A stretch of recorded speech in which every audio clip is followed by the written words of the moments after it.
Straight out of Red Bank, New Jersey, your boy Paris Hall was born and raised. But hold on, before I go into detail about my life, who I am, what I'm about, let's go through what's going on in present day. Now in high school, I was an absolute dog, dual sport athlete, had a few scholarships to go play lacrosse, but on that football field, every school in the nation wanted me to come. And when it was all said and done, I chose football, but you're probably wondering right now to yourself, how does a 5-star corner land at San Jose State of all schools? And I'm gonna keep it so real with you, it's extremely simple. Playing time and opportunity, and that's all I wanted coming into this whole process. So boom, playing time. I come in as the third cornerback on the depth chart, somewhere in that nickel spot. And as far as opportunity, I'm given a chance to move my way up the depth chart day one. So my reason or explanation for being here at San Jose State over Georgia, Florida, or Clemson is very simple. I just wanted to be on the field. And quite frankly, that's just something a lot of them other schools couldn't offer me. They're loaded with talent, top to bottom, and also just think about it. I can create my own legacy and be a part of something great here. I mean, they might not have the richest history when it comes to winning football games or championships or nothing like that, but we can change that. But for me, a lot of that extra stuff really didn't matter. Of course, I want to be a part of a winning culture, blase, XYZ, but at the end of the day, I can touch that field. That's all that mattered.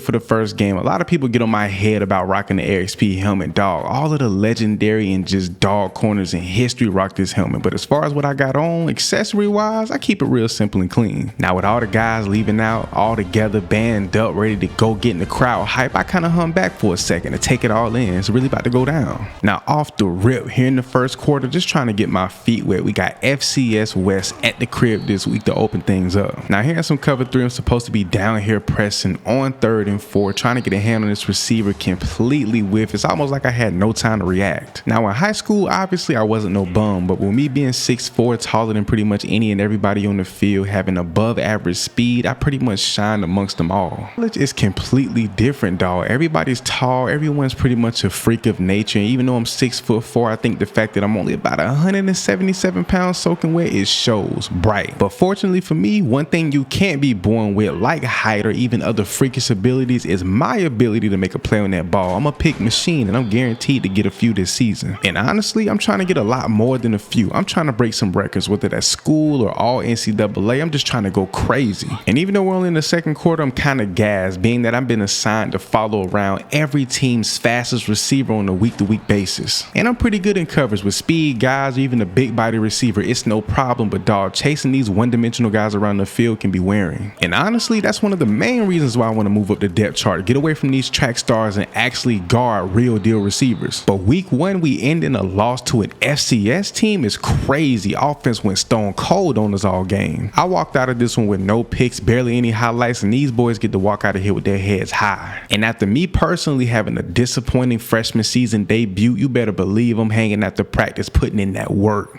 But going into game 2, switching up the drip just a little bit with the tall scrunch socks, forearm sleeves, I'm clean, ain't really too much to be said. And every single week you know I'm on the hunt trying to pick up my first interception, but here in the bottom of the first quarter, I pick up a touchdown saving tackle. Not too much action for me personally here in the first half, but we do hold a 21-3 lead, looking like we might walk out of here with our first W of the season. For the most part, adjusting to the speed and physicality of college football coming from high school has been a breeze, but the cerebral part of things, the mental side, has been kind of tough. Like all throughout high school, I was always a dog, being able to catch picks, hawk down any lanes, able to bait the quarterback up with ease. But in college, it's a completely different game. Like quarterbacks at this level are not easily fooled. And as far as these receivers, boy, they got feet like ballerinas. The first half is coming to an end. We're trying to get these boys off the field. We know they want to air the ball out. I'm down here trying to press and man coverage. I get absolutely destroyed. Catch the ball over the top, picks up huge yardage, and he stops the clock. Now down here in short distance once again, trying to press at the line, failing miserably, but this time around the big play isn't giving up on my part. And now the only thing on my head is making this quarterback pay. We got the lead, it's the fourth quarter. I want to pick, completely out of position. My teammate bails me out, picking up this nice interception. And even though I got bailed out on that play, I still smell that blood in the water. 1st and 10, baiting them up, sitting inside, even though I have a deep zone responsibility, coming away with my first collegiate pick. You better believe after the play, I'm talking my talk. And even though before I said college quarterbacks aren't as sensitive to bait, I picked up on something. Reading the Q, reading their tendencies. That's what it's all about. You got to learn the QB individually on a week-to-week basis. And back with another cover 3 zone, trying to take that same approach, but this time around, it results in a big, miserable failure, completely whiffing on this dive for the ball and just overall giving up a huge play. We got a huge win. I came away with my first career interception, but I know for a fact in the film room, I'm finna get tore to shreds by my DB coach.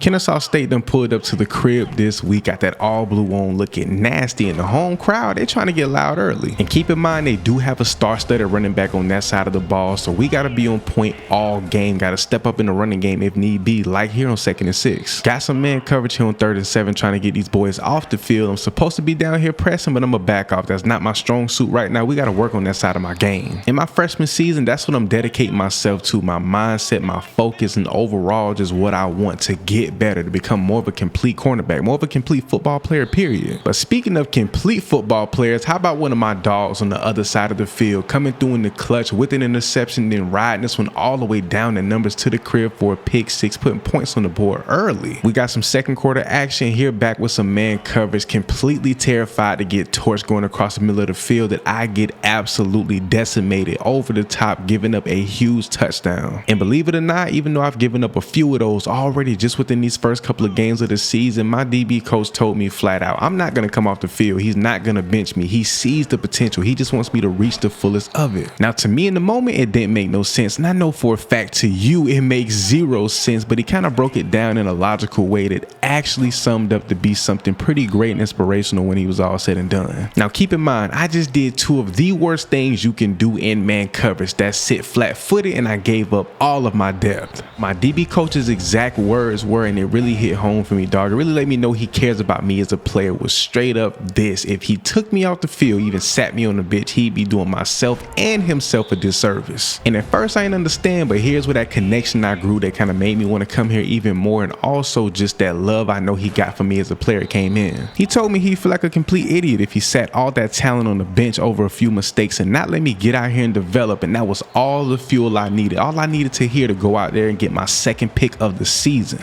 And after the game, I ran up straight to him. He hugged me, embraced me like no other. And that was the type of love I needed to really lock me in and kind of secure me in the mental as a freshman. And it made it all better as me and the guys stood together arm in arm singing our fighting song after the game. But on a week-to-week basis, I'm always working on improving, whether it's my tackling form, whether it's just overall filling the gaps, just getting better in every aspect of the game. And just overall fine-tuning my skills, bro. What coach said to me really lit a fire under my butt, dog. I really want to get out here and work and be the best version of myself I possibly can. But honestly, do I have a choice? If I don't step up and do my thing, whether it's on the field, in game, or even in practice, I could lose my starting job. And I'm not letting that happen for no reason.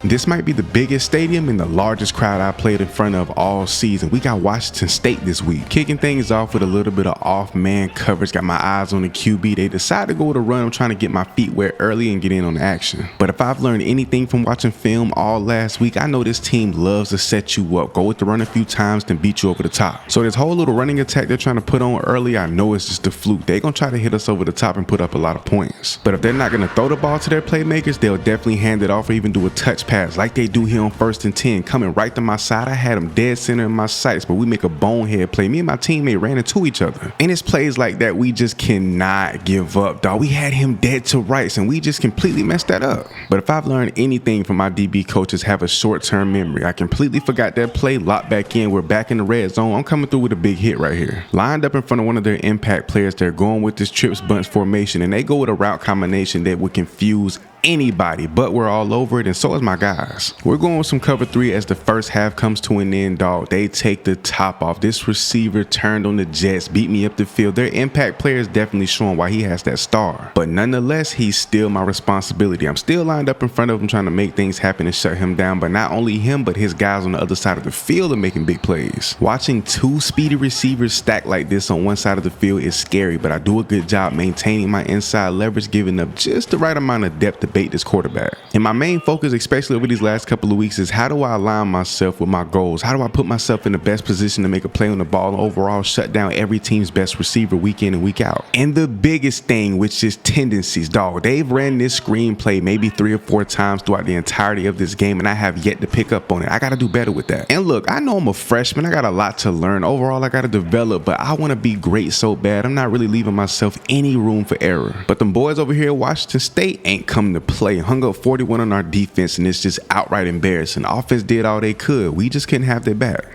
This week, I'm locking in on my technique, how to keep my depth, my leverage, and also put hands on these receivers and not get beat deep. And I just got word in our game this week, we're going all gold everything. So for sure, you know I got to sauce it up. We got a nighttime game, gold from head to toe. We got to give Nevada the business this week. But every week, I like to get things kicked off, getting my hand on one of these tackles, even if it's just in a minor way. Once I get those early game jitters out the way, I can completely focus on my game, coming through helping my teammate, assisting him with this tackle before the running back picks up this first down. Down here in some press man coverage, and I've been watching film on this dude, bro. He's a big body receiver, but one thing he hates, and I've noticed this, he does not like to be touched on his inside shoulder. Got some cover 2 here on 3rd and 4, and I got my eyes so locked in on the quarterback and the inside receiver. The guy right here on the wide side is picking up the first and some turning this one upfield. On top of playing bad coverage, I also didn't come through with the tackle when I should have. That's nobody's fault but mine. I should have sat a little bit lower on that, but trust me, I'm gonna learn from my mistake. Now in some cover 3 with a deep zone responsibility, this receiver launches his way straight towards the back of the end zone. I'm trying to bait it up to the best of my ability. Ball doesn't come my way, goes to the other side. They pick up the touchdown. Back at it again, lined up down here pretty tight on an island with one of their best receivers, putting hands on Buddy, but they do go with the run, coming through trying to get active. I already knew what time it was when they lined up their speedy receiver on my side of the field. You know I ain't going for that. Trying to launch this one deep up the field, coming through with a clutch deflection. Being a DB, having to cover this trips bunch formation and man coverage is never a good time, but you know it is fun watching one of your guys come through getting a clutch pick when we don't have any points on the board. Offense went and put up 3, and that's better than nothing. Now here with a cover 3 zone, getting back but also taking a certain angle to bait this one up. I do a great job, and I also get my hands in there to force the incompletion. I haven't been perfect in coverage today by no stretch of the imagination, but coming through in the clutch with a few good plays, even though we're down right now, is definitely going to serve me good in the film room. You know we back at it with some more press man coverage, trying to hone in and just master my craft in game. I do a great job getting hands on, but I get completely torched and I give up all of my inside leverage. Now completely terrified to give up anything deep or across the middle. I'm antsy, bouncing around. This receiver torched me, going across the middle of the field, not only making the catch but turning this one upfield. But as a DB, like coach said, I have to have a short-term memory, focus on my game, hone in on my technique. Here was some deep zone coverage on 1st and 10, dropping what would have been a beautiful zone hawking pick. And like I said before, in this cover 2, learning from my mistakes, I'm sitting off, but I come down, cut off everything underneath, get back to make sure nothing's just over the top of my zone, but also flying back downhill to kill any possibility of a catch right here. And taking a 2-score loss at the crib in front of our home crowd does not feel great, especially with these guys being out here in the rain to support us.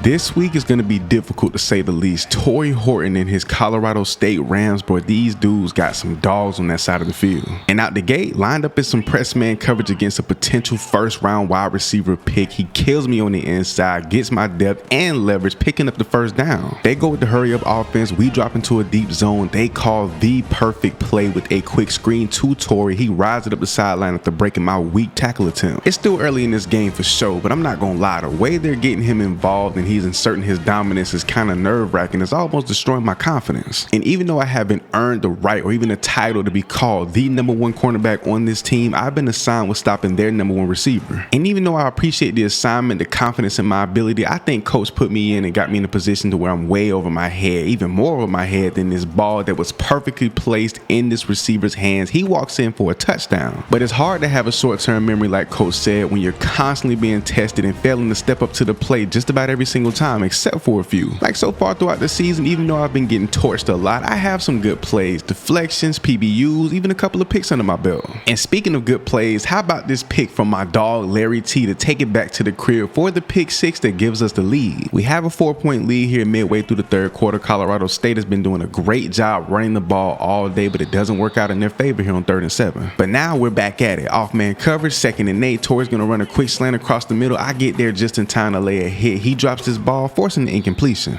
Now, I don't think it's a good idea for me to be trying to jam 14 at the line, but I do it anyway successfully. He runs the quick curl, and I'm inches away from knocking this ball down. He makes the catch and falls 1 yard short of the first. This time around, playing some off-man coverage, he runs that exact same route. I feel like I jumped into perfection, and it does not come my way, but the ball does land in the hands of one of my teammates. Over here on the wide side of the field with an ample amount of space, I got a cover 2 zone, trying to protect everything medium and underneath. Torrey makes this catch, but I definitely make him pay for it. And on a week-to-week basis, I'm starting to learn how important decision making is, especially when in zone coverage. I could have got down there and tried to jump that route with Torrey, but I decided to cut off the deeper route instead. And as much as I hate to admit it, as a DB, you have to be able to make sacrifices, give up the small play to prevent the big one. I got a deep zone responsibility, but I see Torrey running this beautiful 10-yard out. I try to jump it, completely misjudge the ball, and in the blink of an eye, he's upfield picking up like 40 yards. As much of a route technician as 14 has seemed to be, bro, his speed is completely underrated. I thought I had enough depth, but obviously not enough. This ball comes over the top, and I give up the touchdown that ultimately puts us in the grave.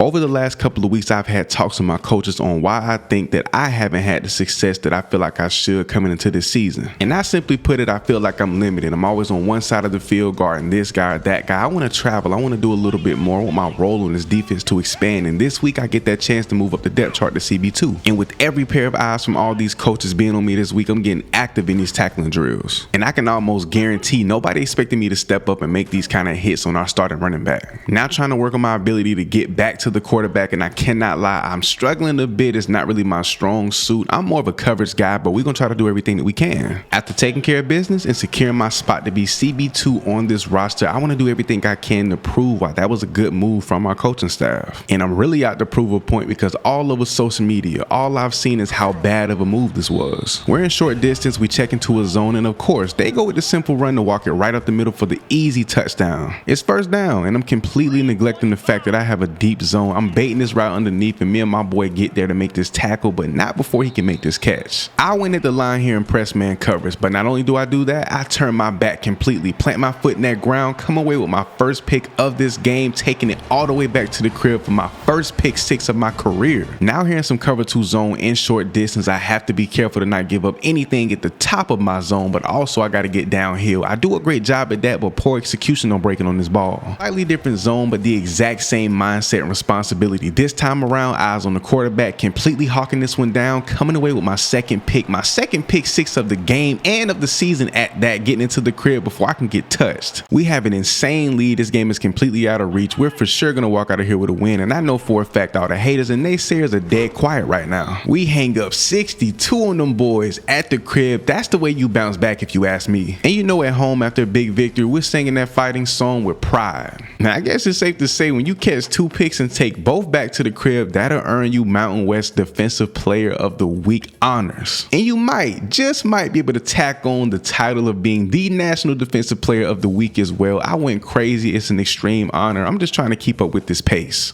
Out the gate, we go at that press man coverage, trying to put hands on this receiver. This ball came so fast. I was in perfect position to make a play on this one, dog. I just wasn't expecting this pass. And one of the cons I believe in being in a cover 3, even a cover 4 zone, bro, there's always going to be some type of hole. And if they run a route like they do here, where they sit right there in that little dead zone, they're going to pick up big yardage every time. But as a DB, my mentality for me personally is I should be able to cover that dead zone and also get back to where I'm supposed to be and just cover it all. But it makes it extremely tough when you have multiple receivers running straight at you. I got a teammate on the inside that I completely neglected to think about, and also this guy on the outside is my responsibility because he's completely uncovered. But I guess that's just part of the game, trying to analyze everything down to its minute details and perfect your craft. But now going back to an important detail that's kind of slipped my mind as of lately is tendencies. Probably the most important, especially when you want to pick up something going on in game on the fly. Who, what, when, and where these receivers are lined up in certain formations can tell you everything you need to know about a play, even pre-snap. And as I see 81 lined up on the wide side of the field this time around, gave me all the information I needed to come away with this beautiful zone pick. And of course, we ain't nailing nothing out in the end zone. We trying to take it back every chance we get. But Fresno State ain't wasting no time, putting themselves back in position in the red zone, securing the touchdown and securing the lead before going into the second half. And then to kick off the second half, we went down and picked up 3 points, but they come right back back in the red zone with a rushing touchdown to further the lead. And once again, I got a cover 3 zone. I know exactly what's coming, but I take the worst angle possible, give up all of my depth, and I just get flat out burned, giving up a huge touchdown over the top. This could have very much been a pick. And I don't even know what to say about that. That was just flat out poor execution on my part. I knew it was coming, read it like a book. I was in position, but I just gave up way too much depth. Now back at it less than 20 yards from the end zone, trying to win at the line here. Not only do I lose, but 8-1 is having his way with me right now. He picks up yet another touchdown on my head. And I think it's safe to say for the remainder of this season, I don't need to come down here at the line and try to jam not a single receiver until I can get my weight up and overall fix my technique. I've been getting obliterated when it comes to that. But I can't play off man coverage and zone all day, every day, 24/7, because one of the greatest cornerbacks in the league today said it himself, Jalen Ramsey, you cannot play one technique all game. And I believe that to be true. So with us taking an extremely embarrassing loss in conference play on the road this week, I need to take this time to mentally focus on every aspect of my game like I have already, but I got to go a little bit more in depth.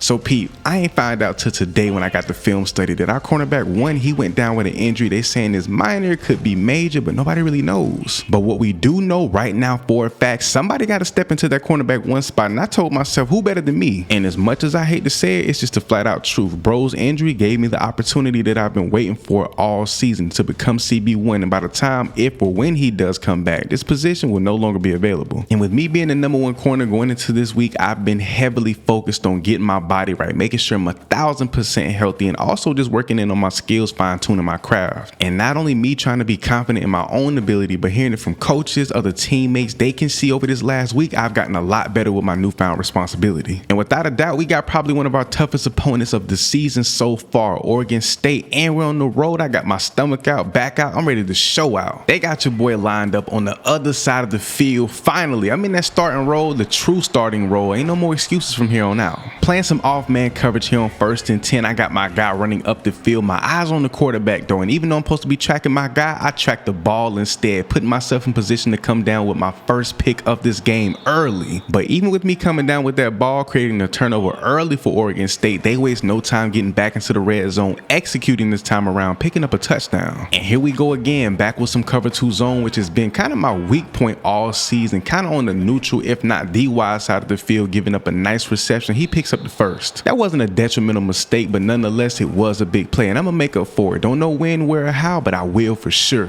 Now down 2 scores, we need a big time play. This quarterback has forever to get rid of this ball, and I'm trying to keep track of this receiver back here deep into my zone. I do a great job coming away with the pick, trying to take it back. Not one, but make that 2 interceptions from me alone. 2 turnovers that I've given our offense an opportunity to go down and make something happen, and they have yet to capitalize. And I gotta say, hats off to Oregon State's QB1. Didn't think he'd try me for the remainder of this game after throwing 2 first-half picks, but that boy is relentless. He airs it out on top of my head. I give up a huge touchdown. And at this point, Oregon State is just trying to put on a massacre. Already up 28-7 here early in the 3rd quarter. They pick up yet another TD. I think I learned my lesson when it comes down to playing cover 3. Get back into your zone and protect it with everything in you. That's exactly what I do, coming away with a over-the-shoulder pick, my first triple pick game of my career. On the short side of the field, not a lot of space for the receiver to work with, playing some off man. He runs a nasty route, but the way I hawked this down, the way I got in position to catch this leaping pick was even nastier. I literally just played the best game of football, especially for a corner, I've ever played, seen, or anything of that nature in my life, and we take a loss on the road. And if you go out there and catch 4 interceptions in a single game, you'll be named Conference Defensive Player of the Week as well. Kicking things off this week against Boise State at the crib in these nasty gray uniforms. We got cover 2 out the gate, and I make a huge mistake not jumping this route underneath, focusing too much on the outside guy. With me being CB1 now, my responsibilities not only as a corner, but overall my role, and me being an emerging leader on this defense, I have to step up and do way more than just cover. On 1st and 10, I know this receiver at some point in time is going to try to make something happen. Got some off-man coverage. The stadium is starting to get a little bit loud. We're trying to turn it up. He runs the sickest comeback route I've ever seen. scheme. My man coverage in press and off needs some work. I have terrible decision making when it comes down to cover 2, but cover 3, I'm an expert. Getting back into position after pretty much baiting this route up, knocking this one loose, that was textbook. And can you imagine me as a cornerback, 6'4", if I was dominant in the press, I was great off man, and I did my thing in cover 2 with my ability to play cover 3 so well, bro, I would be a complete elite corner. And this is one of them situations where I need to get better. I peeped the formation, I've watched film on it, I know this is a screen, but I'm sitting so far off, I'm giving them more than enough time to set up their blocks. I get my play clean by a play cleaner. And once again, getting completely out muscled by the receiver trying to press at the line, he completes this catch and I look like an absolute fool. And not to say I'm perfect by no stretch of the imagination when I have a deep zone, but I'm way better in coverage when we are. But one of my dogs on the other side of the field, he shows that he can do the same and come away with a pick. Now back here on the island playing some off man coverage, I can't press because I know I'm gonna get obliterated, and it's scary out here on this island when a receiver has so much space to work with. And I may seem weak when it comes to pressing at the line with these receivers, but boy, when I can come downhill from an angle and hit one of these running backs, I'm gonna show off the little bit of strength that I do have. I mean, every time back to back you give me that chance, I'm gonna secure and lock in on my opportunity to make my presence felt. I'm not sure what this whole offensive scheme or plan is, but they have 3 running backs and absolutely loaded backfield. Not sure what's going on, but I don't like it. And what am I thinking in short distance trying to press one of their bigger receivers, a stronger guy? He gets in my inside pocket and takes over, picking up the touchdown. But here I am coming off one of the best games I've ever played, trying to prove a point, getting absolutely routed up, probably the nastiest I've ever been done by a receiver ever in my career, giving up another TD. My pop's name is Chauncey Hall, but with how terrible I played today, a lot of people might confuse me for Eli Apple Jr. UNLV done came into town and it's kind of cold out here this week, but I still got that jersey rolled up as somewhat of an intimidation tactic. And getting back to my side of the field, coming downhill full speed, landing hit on their running back before knocking him out of bounds also is my way of letting them know I came here to ball. The way that they have these 2 tight ends lined up on the same side of the field is almost like a guaranteed pass. I knew this from the jump. Trace and track him across the field perfectly, a pick if he would have thrown it. And on the 1 yard line, to no surprise, we know exactly what they want to do. Go at the quick run, walk it in, okay, it's over with. They got it. And believe it or not, despite my struggles, I'm still being told by my coaches to get down here and work on my press technique, not only in practice, but also still in the games. But I'm extremely proud of myself with the work I put in, coming downhill, making tackles on quarterbacks, running backs, and even some of these receivers. I've elevated my way of play in so many ways. UNLV has made their way back into the red zone, trying to keep these boys scoreless this time around, even though they do have a 3-point lead right now already. And as much as I like to think I'm absolutely perfect when it comes to cover 3 zone, I make the biggest mistake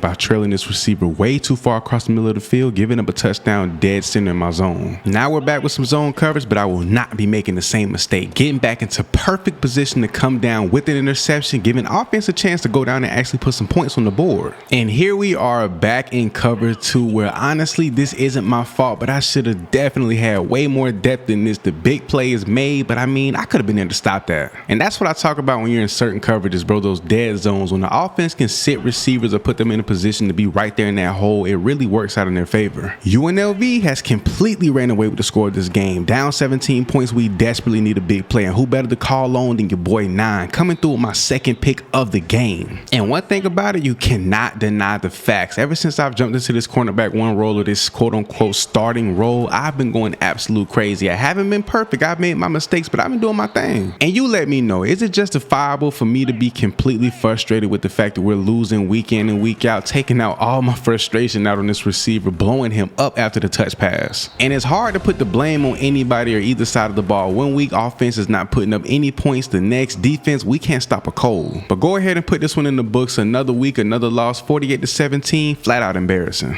With us approaching our final game of the season, a rivalry versus Stanford, my starting safety decided to hit me up and let me know he's hitting the portal, but little does he know I got the same thing in mind. And how do we get this game kicked off? With a huge run coming to my side of the field. I get caught with an unexpected block. This dude ran that ball and fell just 1 yard short of the end zone. Offense went down and put up a touchdown of their own. Now it's time to capitalize on the defensive side, getting back in coverage, picking up this interception, trying to take it back. Back with some off-man coverage on the wide side of the field, this receiver has way too much field to work with. Not only does he make this catch in a sweet spot between me and the safety, he takes off and rides it to the crib. And I don't know who he is or what's gotten into him, but 24 is going absolute crazy. That boy is playing receiver with the jersey number of a running back, and he's wreaking havoc on our secondary. Back at it again with that cover 2 zone that I never do well with. I should have been a little bit lower here, but honestly, there's no way to know that they're gonna go with this quick screen. I mean, I watched film, but this was completely unexpected. And one of the few things that I hate more than actually getting beat in coverage is when I have to travel all the way to the other side of the field to make a play that my guys should have done anyway. Trips bunch formation, the speedy guys lined up on the outside, and we're in the red zone and man coverage. That's a scary sight, and they capitalize. And to say I've been struggling in man coverage all day today would be an understatement. I'm getting absolutely cooked. I was on his hip, but he just created so much separation at the top of this route. It was just beautiful from a receiver standpoint. And honestly, they just continue to attack me in every single which way that they possibly can. Over the top, going deep, man coverage, even here with this little whip route. It was nasty. And at this point, the name of the game is just to not get beat or give up any more points, especially in the fourth quarter, down 11 points. But I do exactly that. I thought I had a good position, but bro, this was just a perfectly placed ball. And their receiving core plus their quarterback has completely destroyed the confidence of me and my entire secondary, but now they put one on the ground, picking up another TD. My freshman season is officially over, and it wasn't pretty by no stretch of the imagination, but best defensive back award does come home with me. I had 12 picks on the season. As a team, we have nothing to be proud of this season, but all my personal achievements, I'm going to soak that in to the fullest. How about the freshman All-Mountain West Conference team? I made it. I learned a lot my freshman year, like I should have been CB1 from the jump, and I believe I wasn't developed correctly as a young, talented freshman. With all that being said, it's time for me to hit the portal. I will not be returning back to San Jose State for my sophomore season.